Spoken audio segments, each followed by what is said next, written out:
Aby zrównoważony rozwój stał się integralną częścią zarówno edukacji chemicznej, jak i praktyki przemysłowej, musimy zwrócić uwagę przede wszystkim na włączenie zasad zielonej chemii w codziennej praktyce laboratoryjnej. Dobrze jest również promować interdyscyplinarne podejście i kłaść nacisk na praktyczne, ale ekologiczne zajęcia laboratoryjne, chociażby na studiach. Przemysł powinien dążyć do zwiększenia efektywności energetycznej, ograniczania odpadów, czy chociażby korzystania z odnawialnych surowców oraz projektowania przyjaznych dla środowiska produktów z wykorzystaniem analizy cyklu życia. Γεια σας. Ονομάζομαι Αντωνία Γεωργοπούλου και είμαι επιστήμονας στο Ομοσπονδιακό Πολυτεχνείο Ελβετίας στη Λοζάνη και εργάζομαι στον τομέα των μαλακών πολυμερικών υλικών στο τμήμα Επιστήμης Υλικών και η καταγωγή μου είναι από την Ελλάδα. Προκειμένου να φέρουμε νέους επιστήμονες σε επαφή με θέματα βιωσιμότητας και αειφορίας, είναι σημαντικό να γίνεται εισαγωγή θεμάτων γύρω από αυτόν τον άξονα από τα πρώιμα στάδια της τριτοβάθμιας εκπαίδευσης, ακόμα και σε ένα εισαγωγικό επίπεδο. Από τον κλάδο της δουλειάς μου, που είναι η επιστήμη υλικών, ένα παράδειγμα που θα φέρω εδώ είναι η πράσινη χημεία, καθώς επίσης και βιοδιασπόμενα και ανακυκλώσιμα υλικά, τα οποία αυτή τη στιγμή είναι αντικείμενα σε μεταπτυχιακό ή ακόμα και διδακτορικό επίπεδο και πιστεύω θα μπορούσαν να εμπνεύσουν νεότερους επιστήμονες και φοιτητές από τα πιο πρώιμα στάδια.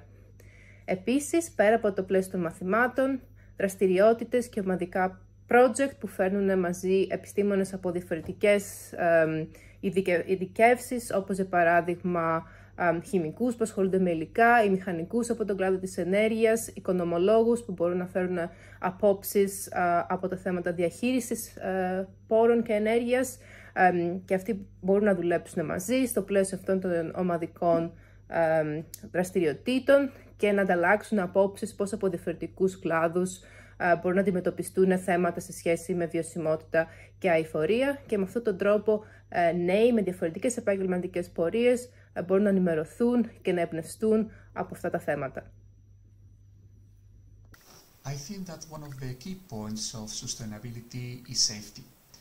We are always thinking about sustainability in terms of carrying out green reactions, but the conditions that we have in our laboratories for doing chemistry are also important. So we need to show our students that not only our own safety but also the safety of our lab mates should be the principal aspect to consider before doing chemistry.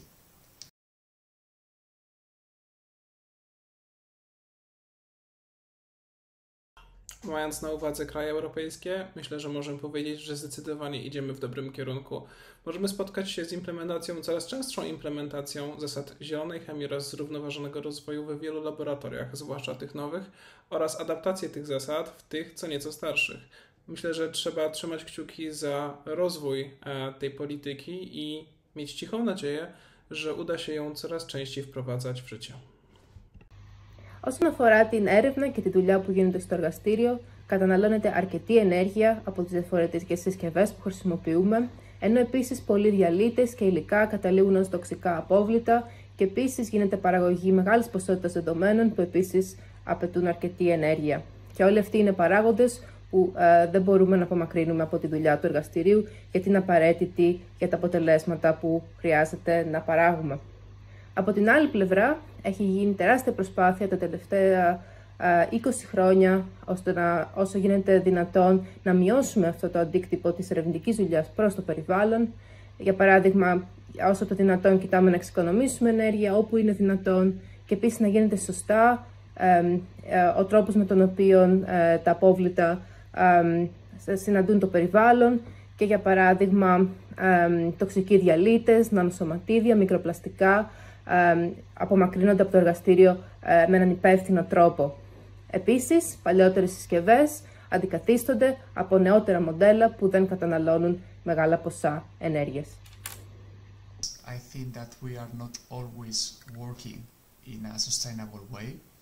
Many times we can see researchers in our laboratories without the lab coat or even security glasses, and this is, for instance, completely prohibited in industry. So please take care of this once you start in your laboratory until you finish.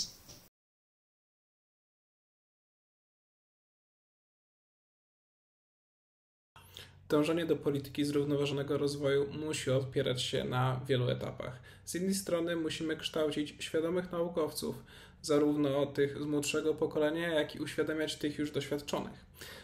Kolejnym etapem będzie oczywiście wsparcie polityczne. Mając odpowiednie programy, które będą zachęcać i wspierać również finansowo do przyjęcia strategii zrównoważonego rozwoju, możemy liczyć na to, że będzie ona coraz częściej implementowana w miejscach pracy, jak i na uczelniach. Προκειμένου να βελτιώσουμε τις δραστηριότητες που γίνονται στο εργαστήριο, ώστε να αυξήσουμε τη βιωσιμότητα και αειφορία, το πιο σημαντικός παράγοντας είναι η πληροφόρηση και οι επιστήμονες έχουν την ευθύνη όσο είναι δυνατόν να ενημερώνονται για το πώς η δουλειά τους πρέπει να γίνεται με έναν υπεύθυνο τρόπο. Αντίστοιχα, τα τμήματα και τα πανεπιστήμια μπορούν να διοργανώνουν διάφορα προγράμματα εκπαίδευσης, όπως για παράδειγμα γίνεται αυτή τη στιγμή για θέματα ασφάλειας και σωστή συμπεριφορά στο εργαστήριο, αλλά με στόχο να ενημερώσουν νέους ερευνητές για το πώς να γίνει τη δουλειά τους υπεύθυνα προς το περιβάλλον.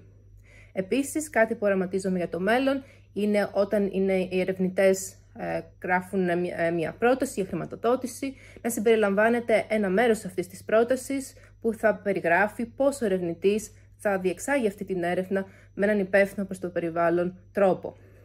Πιστεύω ότι με αυτόν τον τρόπο ο ερευνητής μπαίνει σε μια διαδικασία να σκεφτεί πώς μπορεί να αλλάξει ή να βελτιώσει τη συμπεριφορά του στο εργαστήριο και επίσης μπορεί να πάρει από την Επιτροπή που θα αναλύσει αυτή την πρόταση προτάσεις για το πώς ακόμα μπορεί να βελτιώσει τη συμπεριφορά του. Γιατί πιστεύω ότι είναι μια συλλογική προσπάθεια που όλοι μαζί πρέπει να καταβάλουμε προκειμένου να πετύχουμε τους στόχους βιωσιμότητας και αειφορίας που έχει θέσει η κοινωνία μας. There are two ways of integrating security in a sustainable laboratory. The first one is to be really aware that we are working with dangerous compounds and we must always protect ourselves. And the second one is when we apply for a project, some of the financial support that we receive should be invested in improve our laboratory and our researchers. For instance, having better fume hoods, pay some money to check that the extraction is working well, and of course having our reagents in a store with an appropriate extraction to avoid bad smell. Also, it would be very convenient that our researchers have blood tests to check that they are always healthy without chemicals inside.